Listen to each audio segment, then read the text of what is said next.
All right, have no fear. College basketball is here, and we've got ourselves, I don't know, about 19 games here tonight. Don't worry, we got 133 tomorrow on Saturday, so there is plenty of opportunities over the next 48 hours to dive into some college hoops. We're going to do our best here to point out a few of the games, some of the bigger games, more known teams, and of course, we'll end the show with some best bets from three of the best here at WagerTalk when it comes to handicapping college hoops. As double R1L, Steve Merrill in the house. I told you last week, I knew the shirt was coming because he was at the Pitt Duke game. I knew it was coming. Adam Trigger in the house. And of course, Brian Leonard ready to roll here, gentlemen, on this Friday. Let us dive into it here, and we'll start with you, Steve, here as one of the bigger games today on the card out in the Mountain West in Nevada as they welcome in Boise State. Both these teams red hot here. Boise State really finding some groove here, and now they got to go on the road. Never an easy place to go in Nevada during conference time, but we are seeing 6.5s is what it was in there. Nevada, the home favorite. How are you breaking this one down for us tonight, Steve? Yeah, I mean, first of all, whenever I see Nevada, I always look for the altitude edge. It always makes my short list when any of these Mountain West teams are playing, but it doesn't apply here because Boise's just as used to the altitude. One thing that does jump out is the defensive edges for both teams, pretty substantial. These are two really good defensive teams this year. Totals held pretty steady today. If you look at the WagerTalk Live odds screen at 140 across the board, and the side is held pretty steady as well.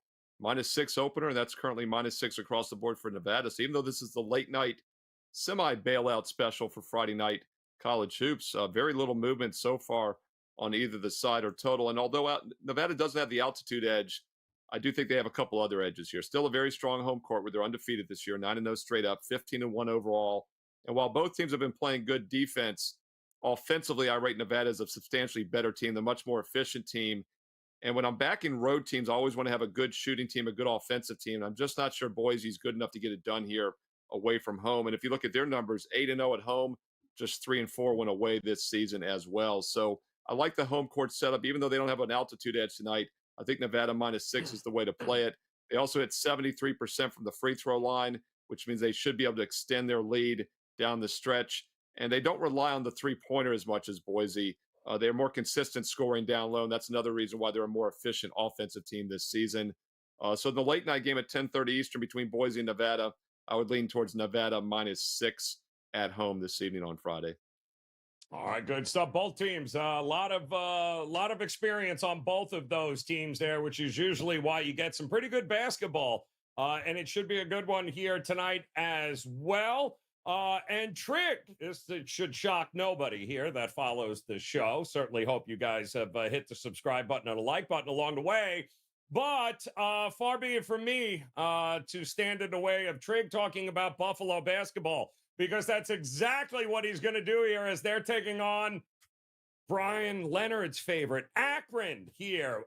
2 touchdowns or more, I believe, here, Trig. What are we doing in this game?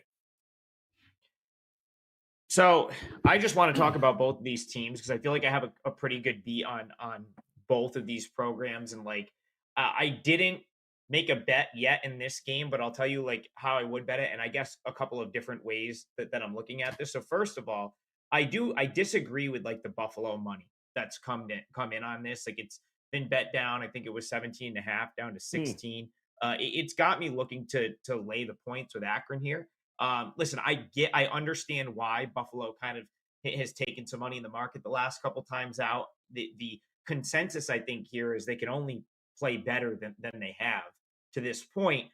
But man, I mean, it's a first-year coach, and there's still a lot of issues with that team. Like there are some good athletes, like there are some good individuals on the Buffalo roster, but collectively they're an awful shooting team. They turn the ball over a ton.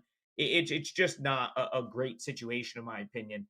And it's not going to be a good situation at the Jar, which is, I've said on this program a couple of times, one of my favorite home courts that I've ever been to. I think they have a top 10 atmosphere in all of college basketball when full. And Joe, this might be the first time the kids really get to to go off at the jar this season because so no shock here. Akron is 6-0 at home, which they typically always are. But they really haven't had a chance to have a big crowd. You know, that you go back there, they've played 6 home games this year, but 2 were against non-D1 teams. So you can pretty much just throw those out. They played Southern Miss here way back at the beginning of the season when everyone was still into football and it was only half full. The Bradley game had like 3,100. I believe the capacity is like 5,500. And that was, you know, nice crowd. I mean, 3,000 in that place is going to make a difference. No surprise. They absolutely destroyed Bradley in a spot where a lot of people thought Bradley would win. I believe Akron was a 1-point favorite in that game. And then the other 2 games, the overtime win over Gardner-Webb where they didn't cover, and then the win over Bowling Green where they did cover, both came with students on break. So this really feels like the first time Friday night where we're going to get like the good Akron crowd, maybe like, you know, 3,000-4,000 in attendance, a crowd that could potentially make a difference in a game. And I think that would, you know, potentially play against a Buffalo team like similar to last week's game against Bowling Green, where Akron at some point was able to extend that lead and then go off and win by 16. A game I think Brian Leonard gave out on the show. I think he laid the points with Akron and it was a winner there. I think over the course of 40 minutes, Buffalo will have a stretch where they just completely throw up on themselves and find themselves down 10 to 15 points. The other thing, and the other reason I like Akron right now is I don't think Ali's, you know, coming back into the lineup has been fully sort of incorporated into the value of this Akron team. I just don't think his addition can be understated. If you go back to the beginning of the year, Akron really struggled in the Cayman Islands. I believe they lost all 3 games in that tournament. And the big takeaway was, man, Enrique Freeman is awesome, but boy, is he like doing things by himself out there. Just really didn't have much help. And Ali gives you the perimeter presence, 16.3 points per game in the 7 games since he's been back. But more importantly, lets a guy like Greg Tribble just facilitate. He's out there for defense. He was never really out there to be a scorer. Guy averaged like 2 points per game last year, despite playing like, you know, reasonably like close to starters minutes. So, you know, he's really out there to be a ball handler, a facilitator, kind of, you know, get like a garbage bucket or you know, be like the third option. And Ali being back allows him to do that. And then, of course, Enrique Freeman, who he can do it all. And he is the best player in this conference, in my opinion. He's a pro. He'll play at the next level at some point. The fact that he doesn't have to just makes this Akron team that much more dangerous, in my opinion. So, listen, Buffalo, they'll probably have better days ahead at some point. There are some redeeming qualities on that roster, but I think this is a tough ask. And you have Akron coming off a game where they didn't look, you know, they kind of squeaked by. It was Ball State, I believe. I think you get your first good crowd at James A. Rhodes Arena of the year, and I think Akron can probably ride that to a pretty convincing win. So did not make my client card, but I don't get the Buffalo money one bit. I'd be willing to punch back against that and try to lay like 15.5 or 16 with Akron. Lay it with Akron, a place Brian Leonard knows a little something about there, I would think here. And, well, I mean, you heard Trick talk about home court advantage there, and I know you'll back that up there, especially with Akron. But the Big Ten, we're hearing a lot about Big Ten home court advantages here, especially early on in the season here. Home teams, I think, 581, 49, and 21 against the number. Big Ten basketball likes playing at home, and there is no tougher place than Assembly Hall to go into in Bloomington, Indiana. And that's where Minnesota's got to go tonight. So tell us what you're doing in this game tonight, Brian. Yeah, you talk about the refereeing. Because it's such a physical conference, the crowd may get into it a little bit more. I think that may be one of the reasons why the home teams have done so well in this conference. Good fan support. Minnesota and Indiana. This game starts a half an hour earlier than every other game, so I just wanted to give everybody a heads up. I believe it's at 3:30 Pacific here in Las Vegas. The Golden Gophers enter play at 12-3 on the season, 3-1 in Big Ten play. They have a 7-game winning streak after back-to-back 2- and 3-point wins over Michigan and Maryland. And this is just the 4th game away from home for Minnesota this year. They lost to San Francisco by 18 on a neutral, lost to Ohio State by 10, and beat Michigan by 2. And the Michigan that they beat by 2 was the Michigan I think we all expected to see early in the season, and that we all took our lumps coming out of the gate as Michigan looked a lot better early on than they have lately. This Michigan team's loaded up on a weak non-conference opposition, and they played all those games at home, basically. Despite their impressive record, we simply can't trust this team against a good Indiana team who is coming in off of a loss. The Hoosiers are only 11-5 thus far, but have played the likes of Connecticut, Auburn, Kansas in non-conference play, and that's something that Minnesota hasn't. So I think we get that advantage here. After losing 2 of 3 games of late and having to face Purdue, Wisconsin, Illinois, and Iowa the next 4 games, this has got to be a must-win game right here for Indiana. Hoosiers, as you mentioned, 8-1 on this court this season, with the only loss coming in the final seconds to Kansas, a game they controlled for the majority of that matchup. Kansas came on late and got that victory. So I look for Indiana to take care of business here. This is really an important game for them. And I'm not a big believer in Minnesota right now. So give me Indiana. The line's going up a little bit. I believe it opened 3. It's anywhere from 3.5 to 4.5 right now. But I like this Indiana squad here, even with having to lay that extra point or so. Yeah, one of the more electric places to play for sure. Assembly Hall in Bloomington, Indiana. Minnesota coming to town. Should be a good Big Ten matchup.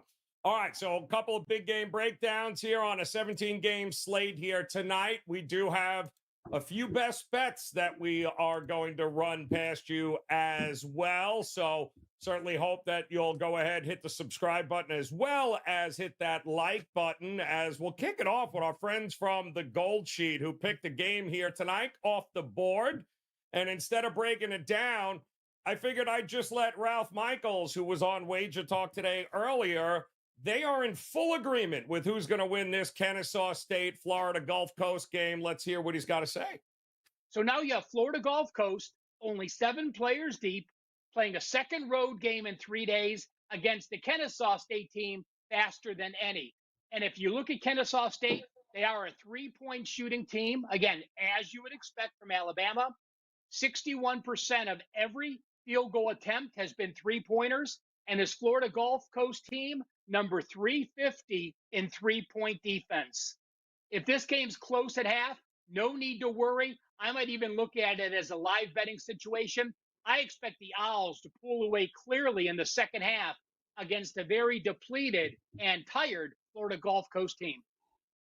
There you go, guys. Pretty much unison there. Our friends at the Gold Sheet, we'd encourage you to check it out, goldsheet.com, in full agreement with Kennesaw State here. And, of course, just another reason, guys, is we've got content all day long here. College basketball, NBA, multiple shows.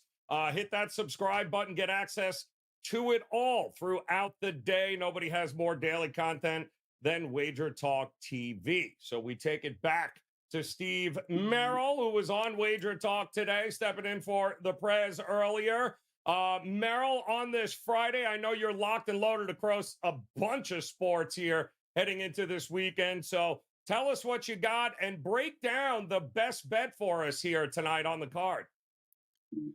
Yeah, several things. First of all, I have an additional free college basketball play in the Nebraska-Iowa game on my page right now. Adam's going to get to that on the show here, so I'm going to use a different free play for the show. But once again, bonus free play for Friday night on my page right now, along with an NBA best bet. We cashed again last night in the NBA. Keep in mind, last year, 103 and 63, number one ranked, over 135 units won at Wager Talk in the NBA in 2023. We're off to a great start in 2024. NBA best bet plus 4 NFL best bets for Saturday and Sunday. I've got 4 of the 5 games covered for you with NFL best bets this wildcard weekend. Check it all out right now. Have a 3-day special. Save 15, gets you an instant $15 discount on a 3-day sampler. Not a bad time to try it out. Steve Merrill, WagerTalk.com. And also hit like, hit subscribe here on this video and this show so you know when my NFL Fade the Public video is ready for all 6 wildcard games this weekend here on Wager Talk TV. Our little bonus free play here for the show. We're going to look at over the total between Fort Wayne, however you want to call them, IUPU, Purdue, Fort Wayne, so many different names they go by, IPFW officially on the Wager Talk Live odds screen, and Robert Morris. And this game's going to go over the total. Opened 154. It's up to 155.5, even 156, 156.5. It's been some sharp money on this over. And I agree with the move. Fort Wayne plays at one of the fastest tempos in the country.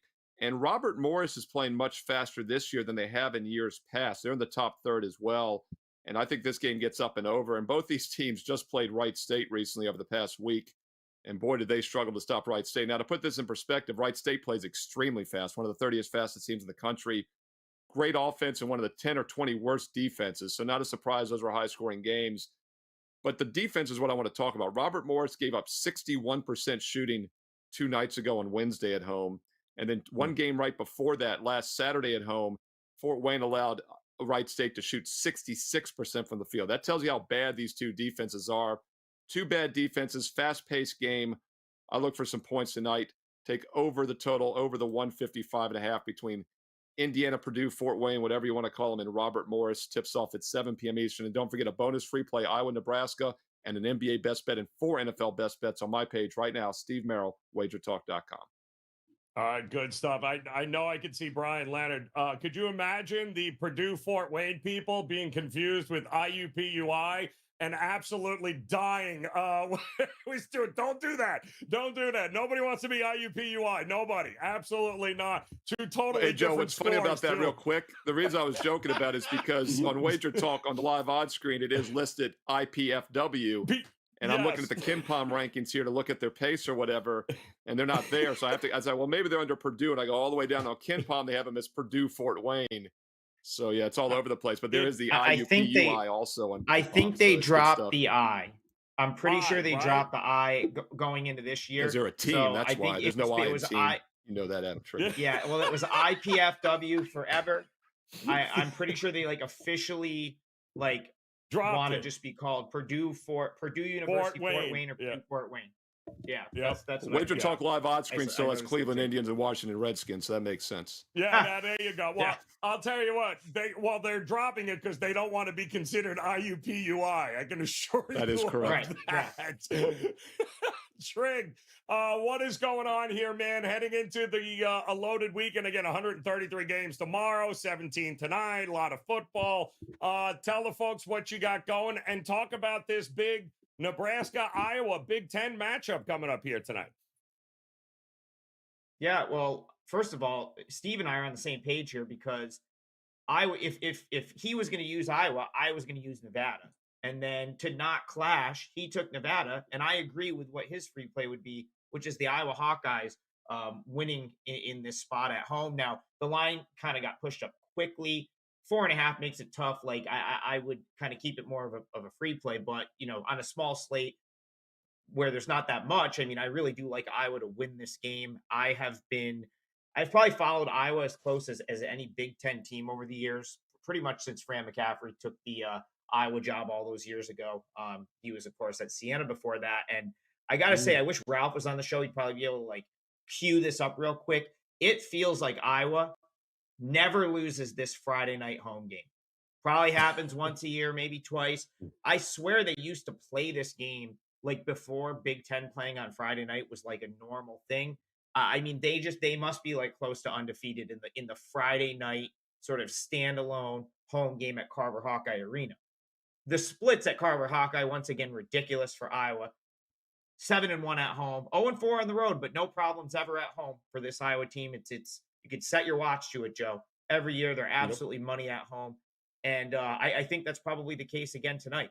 They're just a different team at home, and that's just, it is what it is. I think they're one of the teams where you really have to respect their home court big time, because in years where they're not a top 25 team at home, they still play like a top 25 team. Now, interesting spot here because Iowa has won 4 of 5 overall, but this feels like a pretty desperate spot because they're only 1-3 in Big Ten play.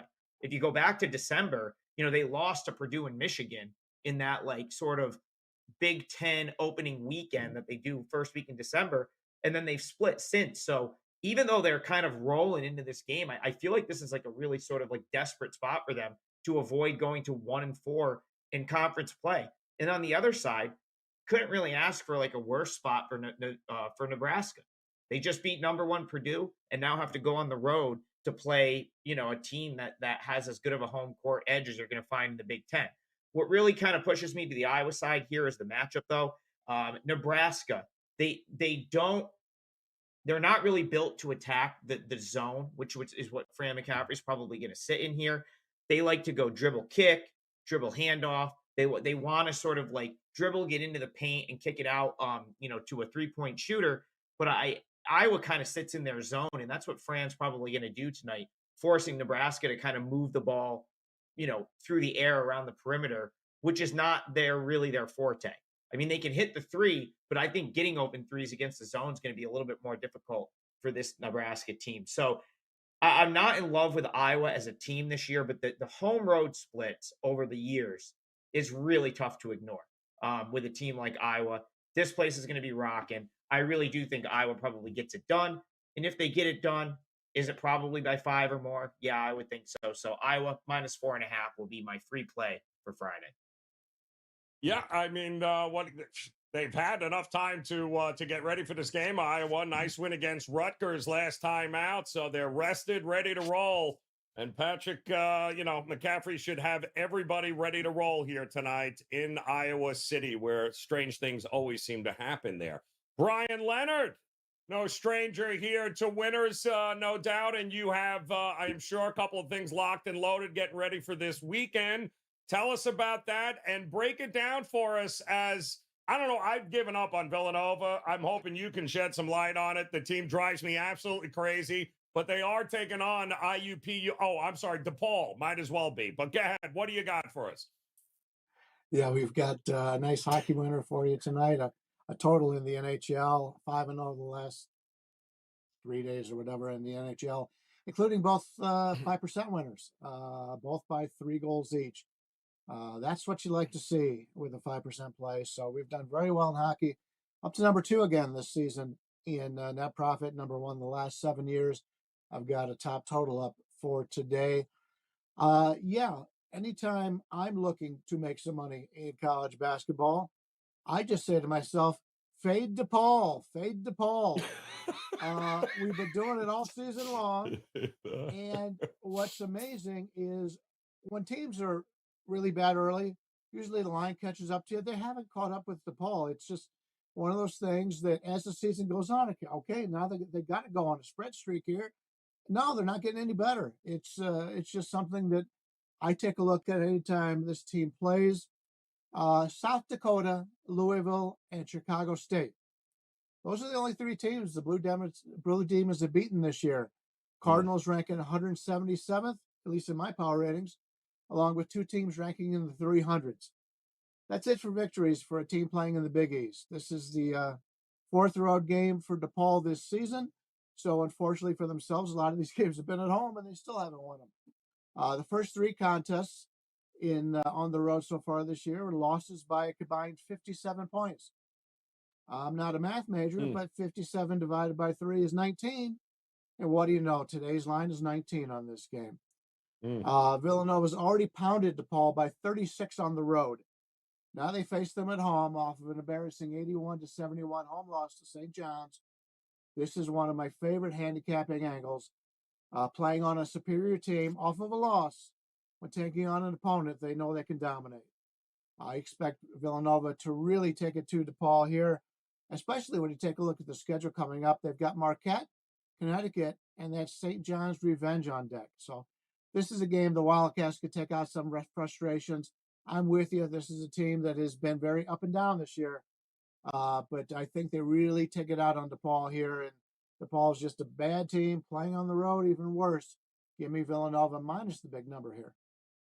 What the hell happened at DePaul? Remember, they used to be a really good program, really solid Big East program, Brian. It's gone to hell, man. I mean, it's beyond bad here, giving those classic DePaul teams a bad name here. But Villanova it is tonight. And one more time, guys, for those of you too lazy to actually watch and listen to the breakdowns, we'll give them to you in a recap anyway, as IUPOI, not to be confused with IPFW. It's bottom line is the over here tonight in that Robert Morris game, 155.5 for Purdue Fort Wayne. Bryan, you just heard him tell you Villanova late in 19. Do not be scared of it. It is DePaul after all. Adam, Iowa laid a 4.5 here, guys. Classic letdown spot from Nebraska. Iowa handles business. And our friends from the Gold Sheet, and shout out to Ralph Michaels from earlier today on WagerTalk today, backing Kennesaw State -7 against Florida Gulf Coast. And we've got so much more great content available to you guys here, and we do it daily all week long, especially coming up a big weekend here. Again, 133 games tomorrow in college basketball alone. I certainly hope you will check out the rest of the great head-to-head matchup videos and content we have for you with more best bets. All you have to do is click on that video on your screen right now. Get access to them all. We'll be back again for another live episode on Monday. Until then, best of luck with your plays. We'll talk to you again soon.